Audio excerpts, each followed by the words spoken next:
মাত্র 50 টাকা। এটা আমাদের থেকে আমরা বাঁচাতে পারবো এবং আমরা নিজেরাও স্বাবলম্বী হতে পারবো।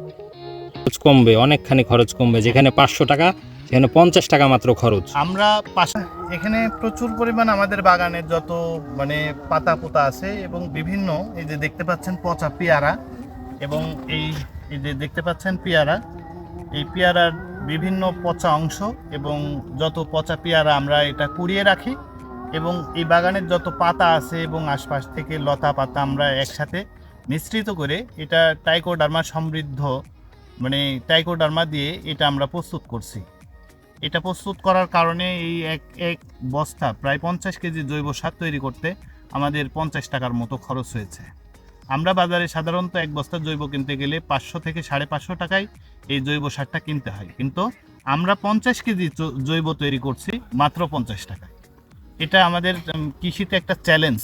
এই চ্যালেঞ্জে যদি আমরা টিকতে পারি তাহলে কৃষিকে আমরা বাঁচাতে পারবো এবং আমরা নিজেরাও স্বাবলম্বী হতে পারবো।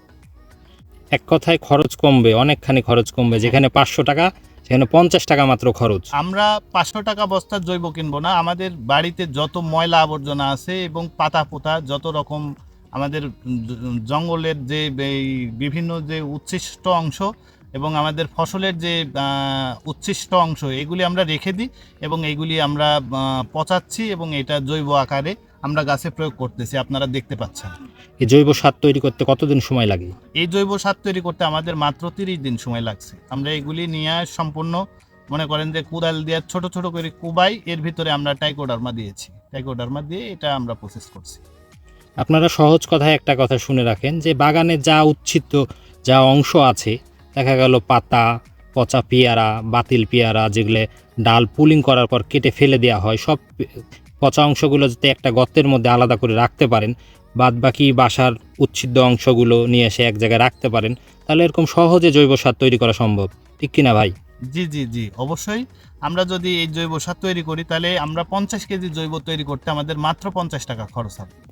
জৈব সারের কোয়ালিটিটা দেখে ভালো লাগছে, একটু কাছে যদি আপনারা দেখেন, এই দেখেন আমরা এই যে জৈবটা এখানে প্রস্তুত করছি, এটা আপনারা দেখলেই বুঝতে পারবেন। এটা কিন্তু সম্পূর্ণ পেয়ারা আর পেয়ারার বিভিন্ন ডালপালা এবং পেয়ারার এই দেখেন ডালপালা, এই দেখেন সব দেখলেই বুঝতে পারবেন। এই দেখেন ডালপালা, এই যে পেয়ারা, এই যে পেয়ারার পাতা, এগুলি কিন্তু আমরা সব একসাথে মিশ্রিত করি টাইকোডার্মা সমৃদ্ধ টাইকোডার্মা দিয়ে আমরা কিন্তু এটা প্রস্তুত করছি এবং কত সুন্দর দেখেন জৈব তৈরি হয়ে গেছে। আজকে আমরা গাছে দিচ্ছি, এই যে আপনারা দেখতে পাচ্ছেন ভিডিওর মধ্যে, দেখেন তাহলেই বুঝতে পারবেন যে আমরা এই যে আমাদের মন্টু ভাই এখন এতে জৈব কাটতেছে এবং আমরা গাছের গোড়াতে প্রায় 1 বালতি করে এই জৈব আমরা গাছে দিচ্ছি।